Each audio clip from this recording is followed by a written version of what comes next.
आज के दिन बेसिकली 3 टॉपिक मैं आप लोगों को पढ़ाने वाला हूँ।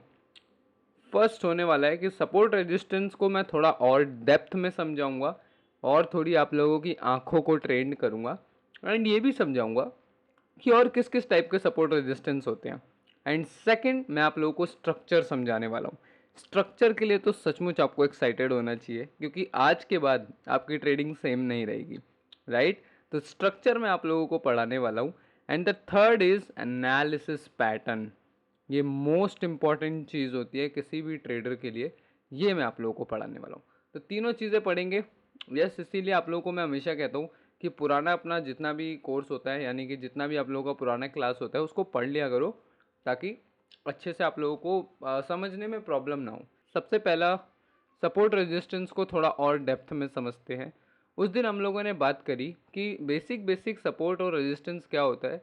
जहाँ से मार्केट टर्न अराउंड लेता है वो एरिया सपोर्ट बन जाता है, एंड जहाँ से मार्केट टर्न अराउंड लेता है वो एरिया रेजिस्टेंस बन जाता है, राइट?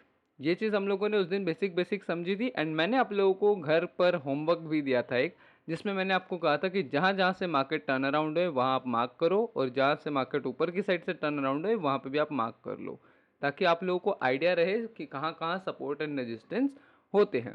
अब इसका एक एडवांस लेवल देखते हैं।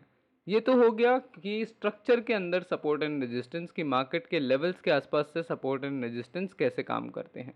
एक दूसरे टाइप का सपोर्ट एंड रेजिस्टेंस भी होता है जिसको हम ट्रेंड लाइन भी कहते हैं, जिसके अंदर हम लोग ट्रेंड लाइन को फाइंड करते हैं, राइट? आज टेलीग्राम चैट ग्रुप में जितने लोग हैं उन्होंने ये भी देखा भी होगा कि एक ट्रेडर ने शेयर भी किया था, यहाँ से एक ट्रेंड लाइन जा रहा था। मैंने इस पर ज़्यादा ध्यान नहीं दिया, ओबियसली हम अब ट्रेंड में थे, बस मेरे माइंड में ये था। लुक, ये ट्रेंड लाइन का सपोर्ट होता है। सपोर्ट ट्रेंड लाइन में भी काम करता है, जिसके अंदर हम मल्टीपल टाइम उसी ट्रेंड लाइन को सपोर्ट कर रहे होते हैं, राइट? यहाँ पे एक बार, दो बार, तीन बार, चार बार, लगभग 4 बार से हम लोग इसी ट्रेंड को रिस्पेक्ट कर रहे हैं। एंड जब भी हम इस ट्रेंड को ब्रेकआउट करेंगे तो एक अच्छा मोमेंटम आ सकता है। कहाँ तक आ सकता है? जनरली अगले लेवल तक आता है, बट बेसिकली हमने इतना एनालिसिस किया, हम जानते हैं कि बीच में से भी पैटर्न्स बन के रिवर्स हो सकता है मार्केट। लेकिन जनरली किताबों में ये लिखा जाता है कि नेक्स्ट स्ट्रक्चर तक, नेक्स्ट सपोर्ट तक मार्केट आता है, राइट? एक और ट्रेंड लाइन आप लोगों को दिखाता हूँ, जो कि हमारा 4 आवर में ही बन रहा था। लो, ये ट्रेंड लाइन, और देखना कितना सही ट्रेंड लाइन है। एक बार टेस्ट हुआ, दो बार टेस्ट हुए, तीसरी बार टेस्ट हुए, चौथी बार टेस्ट हुए। पहली बार गए, रिजेक्ट हुए। दूसरी बार गए, बड़ा रिजेक्शन लिया। तीसरी बार रिकवरी करके आए, फिर उसी एरिया से रिजेक्ट हुए। चौथी बार आए, फिर उसी रिजेक्ट हुए, उसी एरिया से। फिर पांचवी बार में हमने इसे ब्रेक किया, ब्रेक करके इस एरिया पे थोड़ा सस्टेन किया, सपोर्ट लिया, फिर नीचे जाके सपोर्ट लिया, एंड फिर एक बड़ा मोमेंटम हम लोगों ने यहाँ से देना स्टार्ट किया, राइट? इस तरीके से सपोर्ट एंड रेजिस्टेंस ट्रेंड में भी वर्क करता है। पहले ये ट्रेंड लाइन इसके लिए रेजिस्टेंस थी, जब इसने से ब्रेक कर दिया तब यही ट्रेंड लाइन इसके लिए क्या बन गई? सपोर्ट बन गई। एक थोड़ा सा एडवांस फॉर्म आपको ये दिखाना था। सेकंड एडवांस फॉर्म आपको दिखाना था कि पैटर्न्स में सपोर्ट रेजिस्टेंस कैसे काम करते हैं। जैसे मान लो कि यहाँ पे एक बिल्डअप पैटर्न है, बिल्डअप सेटअप है। खैर, बिल्डअप को अभी मैं नहीं पढ़ाऊंगा, हम डबल टॉप ले लेते हैं। जैसे मान लो डबल टॉप ये रहा, एम बन रहा है, डबल टॉप बन रहा है। तो इसके अंदर सपोर्ट जो होता है और रेजिस्टेंस जो होता है वो कैसे काम करता है? इसके अंदर रेजिस्टेंस वर्क करेगा, ये वाला लाइन जो कि टॉप होता है इसका, ये एज अ रेजिस्टेंस वर्क करता है। और इसकी जो नेक लाइन होती है वो एज अ सपोर्ट और रेजिस्टेंस दोनों लेवल की तरह वर्क करेगी। अगर नीचे आ रहा है तो वहाँ से सपोर्ट लेके बाकी टर्न अराउंड भी हो जाता है, जिससे पैटर्न रिजेक्ट हो जाता है, राइट? ये स्ट्रक्चर का सपोर्ट होता है, ये पैटर्न का सपोर्ट होता है। ये चीज़ समझ आई आप लोगों को? अब डब्ल्यू का भी एक एग्जाम्पल आपको दिखा देता हूँ, और ये एग्जाम्पल ना आजकल इंट्राडे में बड़ा वर्क कर रहा है। चलो इंट्राडे में लेके चलता हूँ। इंट्राडे में काफ़ी अच्छा वर्क कर रहा है, तो वहाँ से हमें काफ़ी कुछ सीखने को मिलेगा इसके ऊपर। लुक, ये डब्ल्यू है। डब्ल्यू के नीचे वाला हिस्सा, जैसे एम में रेजिस्टेंस होता है, वैसे डब्ल्यू में नीचे वाला हिस्सा सपोर्ट की तरह वर्क करता है। एंड यहाँ पे क्लियरली हमें दिखता है कि यहीं सी सपोर्ट से मार्केट टर्न अराउंड भी हुआ था आज के दिन। और आज ही नहीं, पहले ही वाले दिन भी आप देखोगे तो इसी तरीके की चीज़ आई थी। सेशन ब्रेक लगा लेते हैं। यहाँ पे देखो, कल के दिन क्या हुआ था, परसों के दिन, सॉरी, परसों के दिन यहाँ पे एक डबल बॉटम बना, एंड मार्केट ने लगभग उसी एरिया के आसपास से सपोर्ट लिया था, बार बार लिया था, right. Again support and resistance कोई लेवल नहीं होता, वो एक पूरा का पूरा एरिया होता है। यहाँ पे भी देखो ये पैटर्न ने सपोर्ट दिया यहाँ पे, तो सपोर्ट एंड रेजिस्टेंस पैटर्न के अंदर भी काम करते हैं, बल्कि और भी बहुत सारे पैटर्न होते हैं, जैसे कोई ट्रायंगल हो गया, ये सब तो ज़्यादा दिखते नहीं है बीटीसी में। तो इसका बॉटम भी यहाँ पे सपोर्ट कहलाएगा और इसका टॉप भी यहाँ पे रेजिस्टेंस कहलाएगा। जब भी मार्केट इस ट्रायंगल से निकलने वाला होगा तो वो रिस्पेक्ट कर करके सपोर्ट रेजिस्टेंस ऐसे ब्रेक करके तब मोमेंटम करेगा, या फिर नीचे के साथ ब्रेक करके तब मोमेंटम देगा। तो ये जो लाइन होती है ये सब क्या हो जाती है, सपोर्ट एंड रेजिस्टेंस। ये सपोर्ट एंड रेजिस्टेंस का दूसरा रूप था, राइट। एक तो हम लोग ये देखते हैं कि स्ट्रक्चर वाला सपोर्ट हो गया, दूसरा हम लोगों ने देखा कि ट्रेंड लाइन में भी सपोर्ट रेजिस्टेंस काम करते हैं। अब हमने तीसरा देखा कि भाई पैटर्न्स में भी सपोर्ट रेजिस्टेंस काम करते हैं, राइट। तो पहला टॉपिक हमारा क्लियर हो गया है सपोर्ट एंड रेजिस्टेंस का। नाउ द सेकेंड वन जिसके लिए मैं भी वेट कर रहा हूँ, and that is structure, right. अब आपको मार्केट में स्ट्रक्चर समझाऊंगा मैं। पिछली क्लास के अंदर मैंने आप लोगों को मोमेंट, प्राइस मोमेंट समझाया था, प्राइस मोमेंटम समझाया था, जिसके अंदर मैंने आपको बताया था कि प्राइस आप कहीं भी चार्ट पे देख लो वो तीन ही तरीके से मूव करता है। अप साइड जाना होगा तो इस तरीके से रिट्रेस करता हुआ ऊपर चला जाएगा, डाउन साइड जाना होगा इस तरीके से रिट्रेस करता हुआ डाउन साइड चला जाएगा, और अगर एक रेंज में रहना होगा तो इस तरीके से मार्केट रेंज में रहेगा। ये तीन प्राइस की मूवमेंट होती है, एंड इन तीनों को मैं कहीं पे भी आपको आइडेंटिफाई करा सकता हूँ। अभी हम देखें तो ये देखो एक अपसाइड का मोमेंटम आया था, यहाँ पे एक रेंजिंग बना था, और ये एक डाउन साइड का मोमेंटम आया था। मैटर नहीं करता है कितना छोटा या बड़ा है, मैटर करता है कि टेक्निकली बात कितनी सही है, राइट। यहाँ पे देखो यहाँ पे एक रेंजिंग मार्केट रहा, उसके बाद डाउन साइड आया था, फिर एक डाउन साइड हम लोगों ने यहाँ पे कंटिन्यू किया, यहाँ पे एक अपसाइड देखने को मिला था, यहाँ पे एक डाउन साइड देखने को मिला, यहाँ पे एक रेंज देखने को मिली, फिर एक हल्का अपसाइड। मतलब आइडेंटिफिकेशन कैसा करना है मार्केट का वो मैंने आप लोगों को उस दिन समझाया था। अब इसी में आ जाता है स्ट्रक्चर। इस स्ट्रक्चर को ना बड़ा ध्यान से समझना, और इसको समझाने के लिए ना मैं आज की ट्रेड आप लोगों को दिखाता हूँ। ये रही मेरी आज की ट्रेड। आज मैंने दो ट्रेड ली थी, दोनों को मैं एक बार लगा देता हूँ जिससे आप लोगों को काफ़ी अच्छा खासा आइडिया मिलेगा। पहला ट्रेड मैंने इस ब्रेकआउट पे लिया था और स्टॉप लॉस स्ट्रक्चर के ऊपर लगाया था। स्ट्रक्चर को थोड़ा ना ध्यान से समझना, और प्लीज़ किसी को भी डाउट आए ना तो मेरे से एक बार ज़रूर पूछ लेना, क्योंकि ये चीज़ समझना आपका ज़रूरी है। छोटे प्राइस एक्शन में घुस जाओ, एकदम आग गड़ा लो।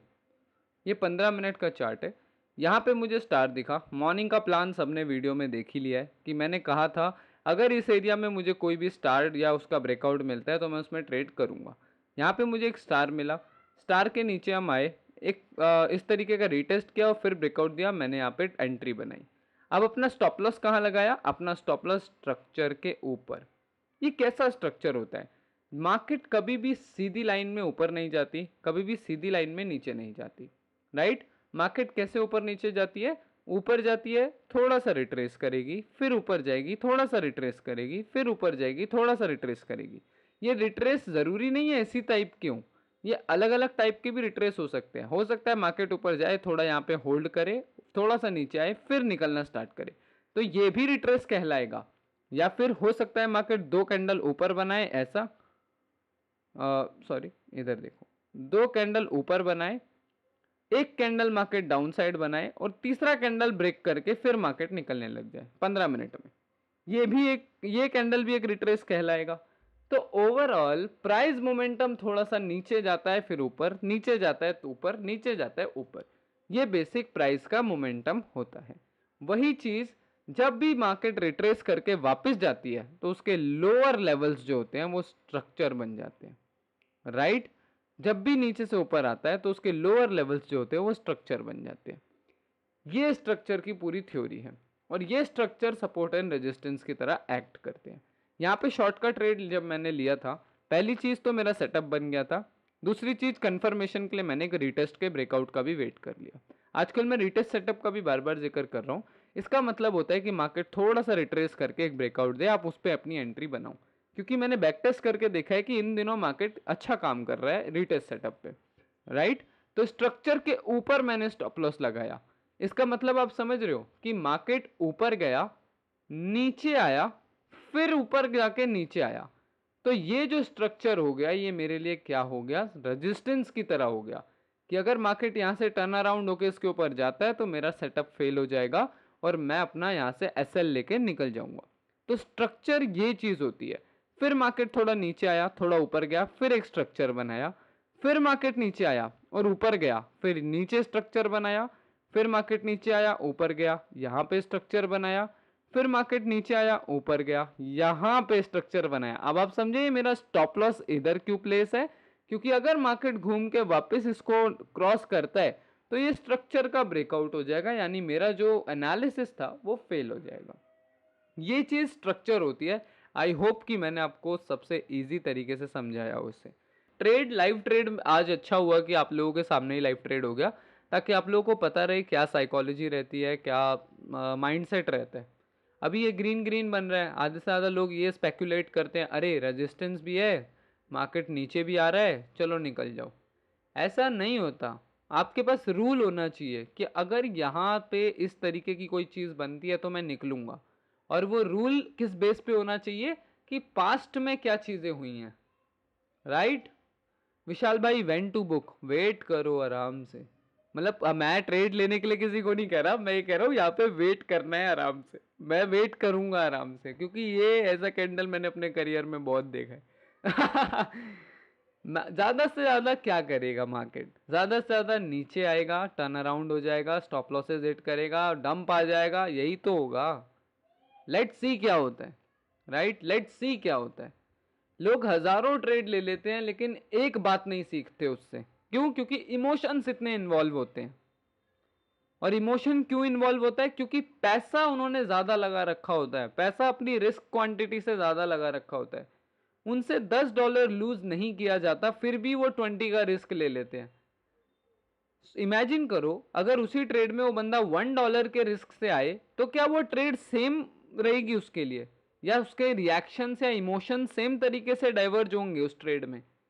इस ट्रेड में अगर मैंने अपना सारा अमाउंट डाल रखा है तो बिलीव मी, मेरे पास कितना भी एक्सपीरियंस हो, मैं इस ट्रेड में बहुत ज़्यादा पैनिक करूंगा। लेकिन अगर इस ट्रेड में मैंने सिर्फ अपने पूरे कैपिटल का 0.1% लगाया है, मैं केयर भी नहीं करूंगा, मैं मीटिंग लेते लेते आप लोगों को कुछ भी सिखा दूंगा यहाँ पे, और ट्रेड की तरफ देखूंगा भी नहीं।